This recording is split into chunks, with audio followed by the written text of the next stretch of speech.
the voice of growth, mastering the mind and market. So when I did that one, I was really, really moved by that experience. Once they see it, it clicks. I was on the verge of quitting. Buy Bitcoin. Buy a lot of it. How do you see AI impacting your business? Almost no one's business will actually matter anyway. Tell me a little bit about your journey. You know, as entrepreneurs, as business leaders, we all have a journey.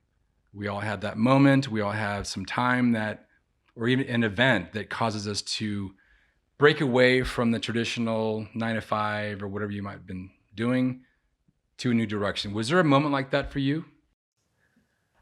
I don't know if it was a moment, but in terms of choosing the entrepreneur journey, I would say that my general life, I would oscillate between like being deeply unsatisfied with where I was and being grateful for what I had.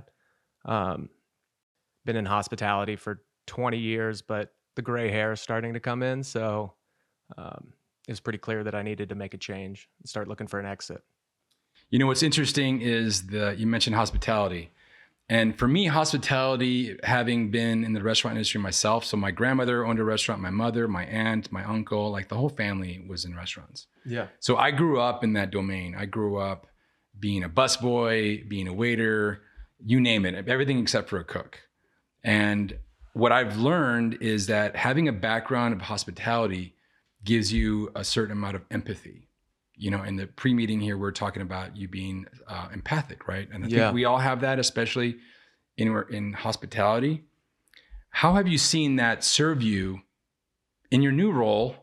And then the second question is, what is that new role? How has hospitality served me? It's definitely informed like how I treat every client, you know, all the things that you pick up along the way in hospitality, how to be relational instead of transactional. That's a big part of it. But sort of, I mean, the best gift that it gave me is a rabid drive to escape hospitality. You've been in the industry. Yeah. You're familiar with it. A lot of people in hospitality who smile at people for a living and do that all day long and talk to them, there's pretty high rates of like alcoholism and partying and things like that to blow off the steam of that pressure buildup. Mm-hmm. So the drive to work for myself and to just be doing what I want to do and not be subservient to people is very, very strong. And the second part of that was? The second part of that is, what do you do now? Oh, I started my business Mattermore360. During COVID, I watched a video on YouTube and I saw that an influencer was using 3D virtual tours to sell real estate. But because I spent my whole life in hospitality, literally from 15 years old on, I thought there was a lot more meat on the bone. And so to use that type of technology to help restaurants get more private events, things like that, and to just showcase spaces in a unique way, I was just immediately interested in it. Nice. I'll come back to that. But I did want to share with you some experience that I had. So I moved to Tucson from Douglas, small town. I worked in my uncle's restaurant and as a waiter and did some catering. I know exactly what you're talking about. Yeah. You spend your time waiting tables, smiling, whatever. And then afterwards, you take those tips and you all go down the street to to Putney's. That was our place here in town. This Putney's. Okay. And we'd blow off, you know, we'd spend basically 3/4 of our tips that night. It happens. And it was rinse and repeat. So it was definitely, for me, it was, I could see that it could spiral down very quickly. Oh yeah. A lot of people that I work with, they, you know, before the show talking about this a little bit, but off season will come and nobody has any money anymore. And I know exactly where it went. It went to bar tabs. So it's a huge thing in the industry. Absolutely. Yeah. So with Mattermore360, you are breaking into a new domain, right? You've been doing this for a few years now? Yeah, I think I bought my first camera in late 2020, and I just started playing with it. And then in early 2021, I did my first shoot. And it was actually, it was for my mom. Hmm. She runs a brewery in Central Virginia, where I'm from. Well, I'm from Northern Virginia, but she moved to Central and opened a brewery. And she also has an Airbnb and like wedding venue. And I was like, "Hey, mom, like you got to check this out. This stuff's so cool. Mm-hmm. Maybe we can let people explore the space, and it'll help you sell more weddings and whatnot." So she was on board, supportive from day one, always has been. And that was my first shoot. Was for my Nice. family. Yeah. Nice. So, you and I have worked together on some things in the past, and regarding the idea of get versus gain, right? Your customers are getting information on a website, right? There's stuff there. They're getting you coming out and doing the video recording, if you will. Yeah. What are they gaining? What are your customers truly gaining by that experience? From the experience that I deliver through Mattermore360. Correct. It's hard to pin down one thing, and this has been something that we've spoken about that's been challenging for me, because I see virtual tours as this completely versatile tool that's like a digital Swiss Army knife, but better than a Swiss Army knife. Mm-hmm. So it depends on what they're trying to gain from it. I mean, the most obvious and immediate ROI comes from an immersive presence that can be used to sell more private events. That's just like the low-hanging fruit. In the future, I think it's going to be augmented reality wayfinding for places like Uptown. I snuck into La Encantada Mall and I did a full virtual tour shoot. Nice. I actually got stopped by security for a minute, and I played it off, and I just kept doing the shoot. Better to ask for forgiveness and permission. But essentially what we build is I'll collaborate with every client and be like, what do you want to get out of this? What's the goal for you? And sometimes, we did one for a charity foundation, and the goal there, they're not selling private events, but they want to solicit donations. So, Right. So we use this immersive tool to tell the story of the work that they're doing at their foundation, which is helping kids prepare for college and get a better education. That one that I did, I actually got choked up when I finished the shoot, because I waited tables for so long. I had never developed a skill set really that made me feel like I had something to give back and to offer that could help people. So when I did that one, I was really, really moved by that experience. But typically they get this Swiss Army knife digital sales tool that works as like a conversion machine. The stats on virtual tours are that if you embed one on your website, you can get anywhere from 3 to 10x the dwell time. Wow. So for SEO purposes, that's huge. But essentially it's it's this sort of like morphing virtual experience that we can hone in and like sharpen and direct to target the clientele that they want to target and get them to do what the clients want them to do. So that's basically what it is. What I love about what you're doing, at Perfectory and in my past when I was working with Adam at Spark Partners, we really discussed a lot of trends. We have a new trend report that just came out, the Global Trends 2050 report. And the idea of this digital twin, if you will, this immersive experience, XR is the new term, right? XR. Yeah. So AR, augmented reality, VR, virtual reality, XR is the experience of reality. Oh, yeah. And so you're right there at that precipice. The wave is starting to crest, and your surfboard's polished, and you're ready to get on that wave. Absolutely. And so that's why I wanted to have this conversation to sort of tease some of that out. Yeah. Because I think that you're right on the precipice of a huge wave of not only success, but your customers, you're enabling their success. Yeah. Do you see anything that is going to either decelerate or accelerate the adoption of that technology? So yeah, XR, I totally agree with that. And in the beginning, I wasn't really sure what to even call what it was that I was doing. Like I didn't know what to name it, but really what it is experiential marketing. it's this wave of experiences being used to sell things for businesses.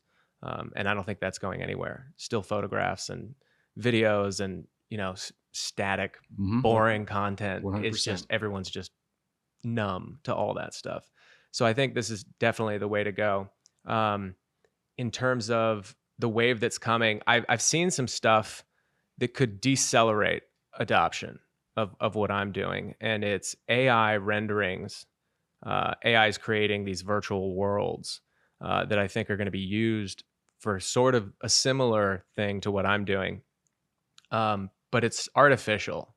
So it wouldn't be like an exact representation unless they fed in all the data. And what I do with my equipment is I go in and it's a LiDAR scanner. So it's taking a point cloud of data, and then it takes another one, and we piece it together like a puzzle. So every scan point that allows people to immerse themselves into a space is a true representation of what the space is. It's not a artificial generated reality there. And in terms of accelerating adoption, I was pretty early on in Bitcoin. I started buying Bitcoin when it was at 1,000, and I'm a big believer in game theory and how game theory plays out. And all you need are some dominoes to start falling, and you get momentum. And so from day one, when I started, I was, I underestimated, how long this would take. But I thought, okay, if I get a few of these dominoes to fall, if I can get Hacienda del Sol to let me do a virtual tour for them, if I can get Corbett's, if I can get Canyon Ranch, which was an enormous project for me, then everyone else will be, beating down my front door to get me to do work for them. That's not exactly how it works. It happens a lot more slowly. But the fact that the clients that I have are offering this virtual experience means that there's now a selection pressure in place. And their competitors are going to have to decide whether or not they want to match. And the more competitors that match, the greater that selection pressure becomes.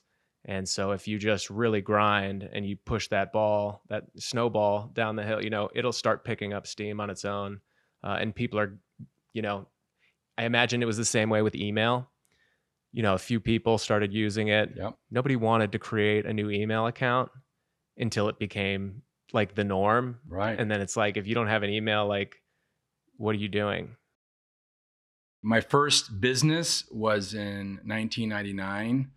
Me and a handful of friends created a web design company. This is on the extreme precipice. I mean, websites were around, but they weren't what they are now. Very early. And I learned a lot of lessons from this first endeavor into business. The first of which is that you got to really be careful who you choose as your partners. All my partners were really good friends of mine, and there was no bad blood in any way, shape, or form. But there was everybody was pulling in a slightly different direction. And there were some that were canceling each other out. The other thing I learned, and I'm going to map this to what you're doing now.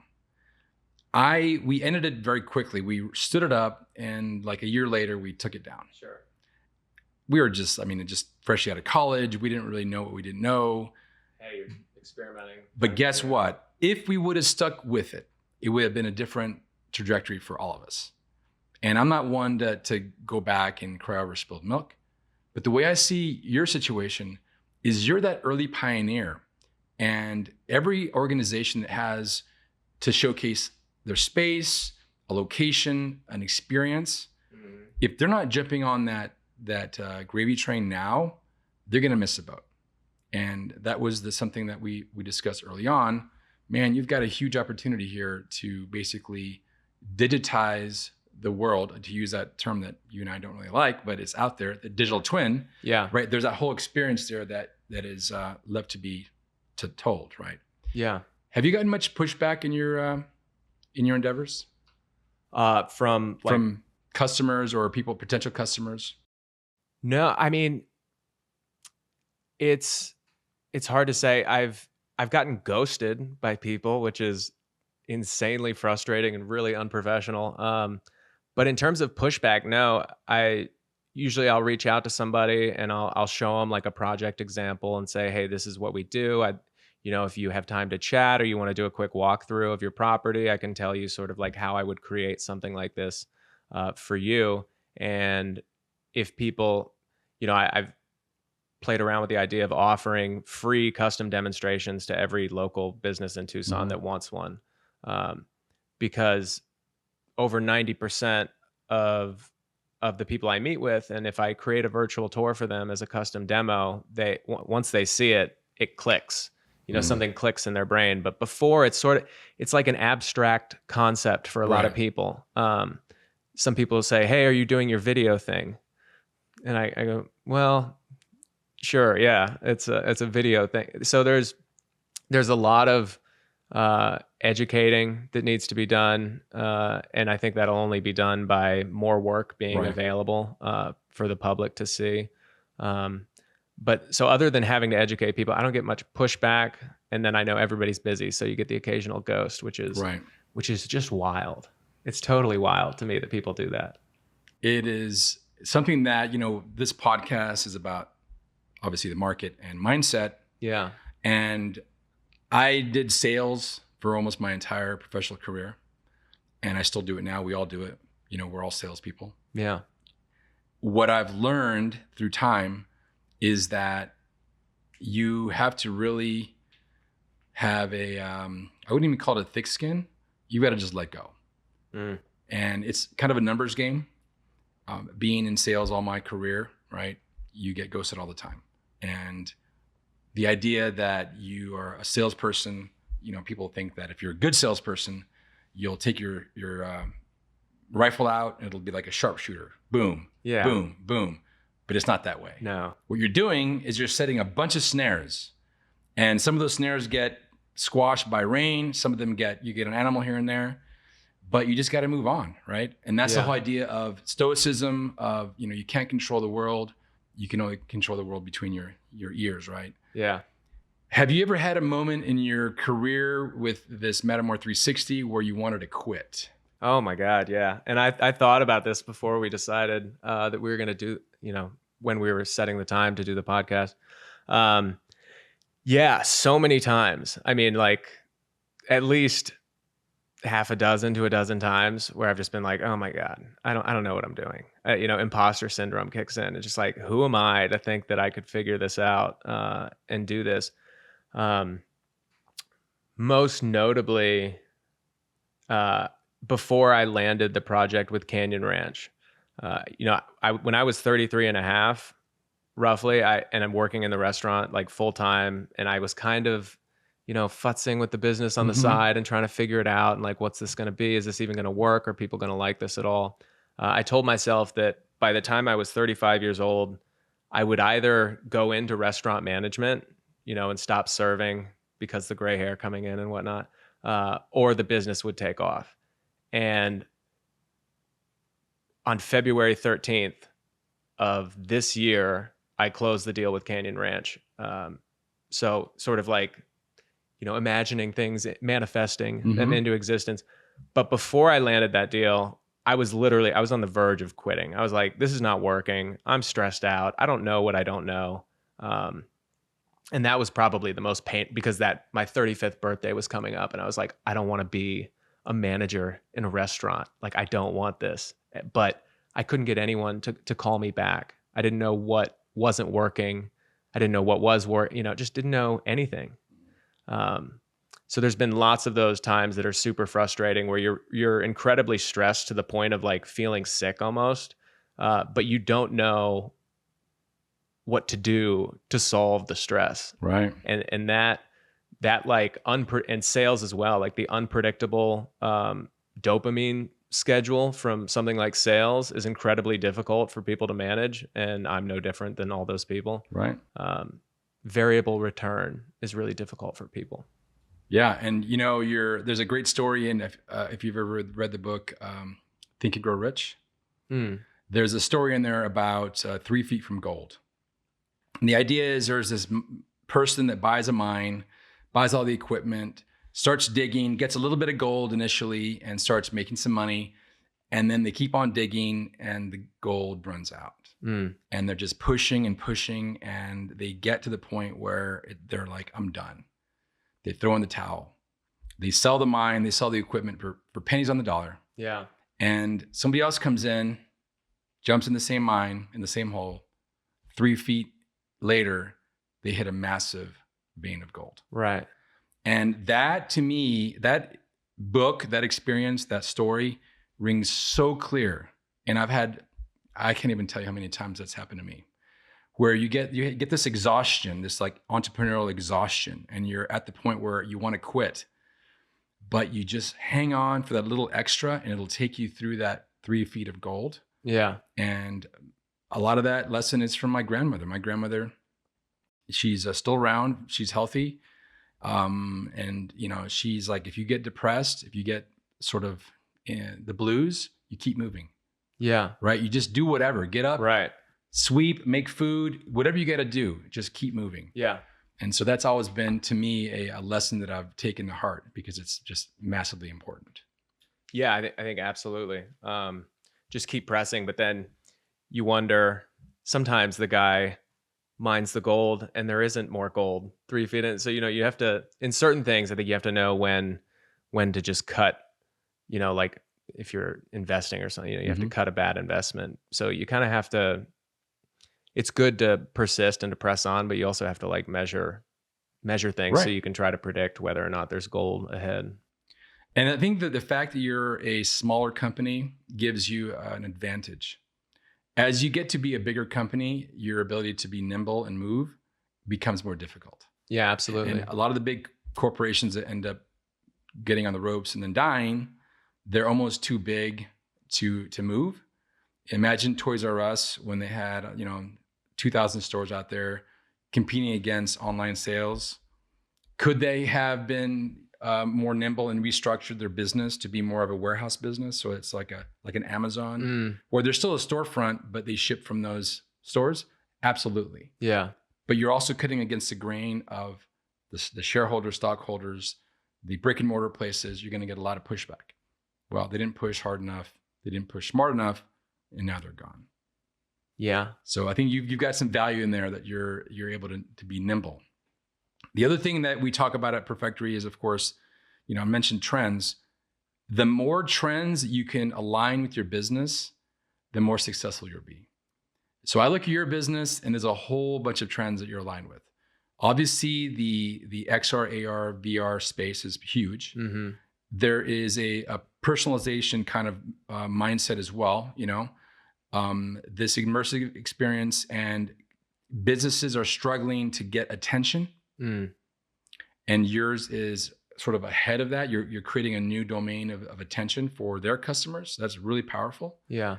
I think what would be interesting, and I want to get your thoughts on this, is the gorilla in the room is AI, right? Yeah. How do you see AI impacting your business? This rendering of worlds that don't exist, and there's just going to be an unlimited capacity for doing that.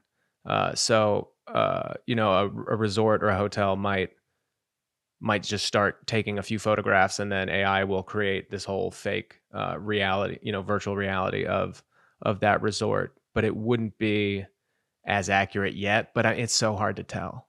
It's so hard to tell with AI. If we're at the hockey stick bend in the exponential curve, but it on a long enough time horizon, if AI does things that we think it might do, it's not going to matter anyway. Almost no one's business will actually matter anyway. It'll free us up to just be creative and do whatever we want to do. Mm-hmm. But that's a long time horizon type of thing to look at. AI, I mean, I use ChatGPT just because I didn't download the other ones to mess with, and I find it very useful for organizing my thoughts. And helping me, attack something or break a problem down into smaller parts and figure out how to take it step by step. So I think it's a useful tool. But other than the rendering of these fake virtual worlds, that would be the conflict with what I do. But I don't see it happening yet. Mm-hmm. And if it gets there, I mean, just add me to the stat of people whose businesses will be no longer necessary because of AI. Yeah, I don't think you're gonna deal with that. I think the fake virtual worlds are gonna be present. There's no doubt. Yeah. But people still experience life through their five senses. Yeah. You know, I'm working on a podcast right now, and I've been working on it for a while, and it has to do with this impending AI hell. So there's two big power players. There's a guy named Mo Gadot, who is a chief revenue officer or chief business officer at Google X. Yeah. And there's a guy named Jeffrey Hinton, who is kind of the father of AI. A lot of his, he won the Nobel Prize in physics for his deep models, which is the foundation for all AI today. And both of those gentlemen were very excited about AI up until just a few years ago. And then they started looking at what's happening with AI. And both of them predict that AI is going to fundamentally change the way we live. And it's not necessarily going to be a good thing for the first 10 or 15 years. Yeah. They predict that there could be up to 50% unemployment. They predict that there could be a lot of necessity for a universal basic income. Yeah. Which is, it's going to create a lot of mass disruption, absolutely no doubt. But people still experience the world through their senses. They do. Can I really quickly just touch on what you're saying there?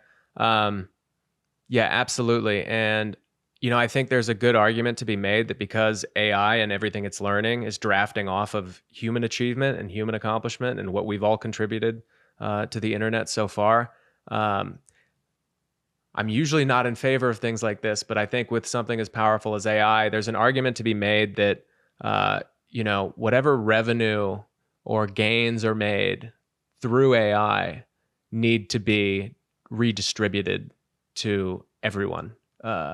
And that's not something that I think across the board in most situations, but because it's drafting off of the work, the collective work of humanity, I don't think that because, these guys create some lines of code that, gets really, really good and LLMs are just insanely efficient. I don't think that they get to gatekeep all of the gains that they make off the backs of what that model, it's like a trapper keeper, it's just sucking in everything that humans have achieved. And I don't think they get to keep it.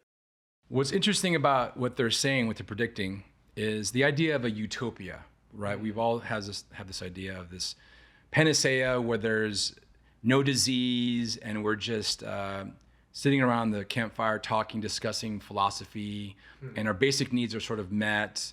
We're all kind of fat, dumb, and happy, and we're just living our lives, right? Yeah. That is the utopia that people talk about. And to get to the utopia, both of these gentlemen and others that I've explored and researched, we're going to have to go through some hell initially. Yeah. Because a lot of people aren't going to be happy about that process. Very, like myself, I'm very driven person. You're very driven. Yeah. We're going to have a hard time accepting the idea of a UBI for all because we're the ones that are still working. And I don't know about you. I can't sit around the campfire all the time. I love camping, but for me, I've got to create. I've got to achieve. Yeah. I can't even relax on vacation. Like I'm not capable. Yeah. It's going to be interesting what happens from now till then. And others are saying, well, you know what? With the Industrial Revolution and other revolutions, there's always been new jobs that come from that. Like when these factories came into play and automation, people are going to be out of work. Yeah. Not really. Or when the automobile became a thing or airplane travel, same thing. People were, it's going to redefine the way everything. Well, it did, but the new jobs were created. This time's different. It's creating not as many jobs in the same way that the other revolutions have. And there's this idea of an AI renaissance, a human renaissance in about 10 or 15 years where we're sitting down discussing other things like philosophy. Maybe we put more resources into space exploration. Maybe we do more in the underwater exploration. Yeah. So it's going to be a crazy new world. I'm interested to see, obviously, what happens. How do you think let me reframe this. I asked this question of all my guests in one form or another. If you had the attention of a 21-year-old Nick, right now, you had some pipeline situation where you could tell that 21-year-old version of yourself something. Yeah. What would you tell them? Buy Bitcoin. buy a lot of it and keep it. That would be one thing that immediately I would tell myself that. Would I know that it was me in the Yeah, future absolutely. sending that message? Okay, because I've heard it the other way where it's like it's you in the future, but you can't tell your former self that it is you, and you have to convince them to do something. That would be the first thing. God, there'd be so many things that I would do if I had, the ability, but it would just be one thing. No, you can say other things too. Yeah, when I was younger, I definitely struggled with some drug issues and whatnot. I started taking painkillers when I was very young. I had a surgery and I got kind of wrapped up in the early part of the opioid epidemic. So I probably would reach back and smack myself and, say, don't do X, Y, and Z, Right. you idiot. Like, of course it's not going to end well. So lots of stuff like that. Growing old is such a beautiful privilege. Yeah. It's something that we take for granted. My grandmother was recently in the hospital and her mortality was right there, front and center. Mm-hmm. And she was in the hospital bed in a lot of pain. And I obviously felt really bad about that. But I had a certain amount of peace in that she was at peace. Yeah. She had come to terms with her mortality. And she'd also lived a beautiful and rich life. And this is something that can't be learned very easily. You can teach it, you can talk about it, you can lead that horse to water, but you can't make them drink. Yeah. This is something that I'm doing right now with my kids, my boys. I'm showing them the way. I'm having them really look at the beauty of life, but it's something that just has to be experienced. Well, I also, in that same vein, if I could tell my 21-year-old self something, I was such a stubborn motherfucker, that I don't know if I would even take my own. I'd be like, whatever, you old guy. Like, I know what I'm doing. I was that arrogant when I was younger. Like, disgusted. Like, to me, I see young people and I'm like, God, they're so arrogant. And I was like, well, I was pretty arrogant. Right. So you're 35 now? I'm 35. Yeah. Okay. I have a different question. Sure. That's also somewhat philosophical. Yeah. Imagine if you had a special phone where you could communicate with a future version of you at 50 years old. What questions would you ask yourself? Do we have cancer or anything? Is everything going good health-wise? What's life like up there? What did you do? Did you build relationships? Did you isolate? Are you happy? And if you're not, what would you have done differently so that I could, start doing those things now? The crazy thing is that the answer that 50-year-old would tell you is already inside of you. Yeah. And it's up to you to define who that person will become. Right.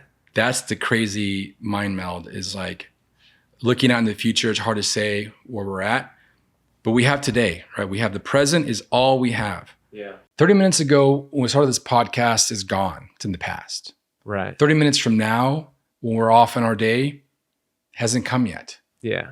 All we have is the present. I struggled in the past to always be living in the future, some future state about when this, when that. And it's only been through lots of self-work, self-reflection. I've had amazing teachers in the form of more traditional teachers of this domain, but also people that I've loved in my life. I've had experiences in breathing techniques, meditation, even Stoic philosophy has allowed me and given me the tools to come back to center, because ultimately that's all we have. And it gets further and further, faster and faster than you could possibly think. And if you're living in the future, you're filled with anxiety. Living in the past, you're probably depressed, overly nostalgic. It's tricky. We all got to try to balance it. Well, this has been a great podcast. I really appreciate your time. Tell our audience how they can find you, and any last comments? Absolutely. Nick Haines on LinkedIn. If you're on there, definitely find me at Mattermore360 on Instagram and Facebook. I don't really care about Facebook, but definitely follow me on Instagram. And that's it, really. Thanks, Manny. Thank you. Appreciate it. Cheers. Cheers.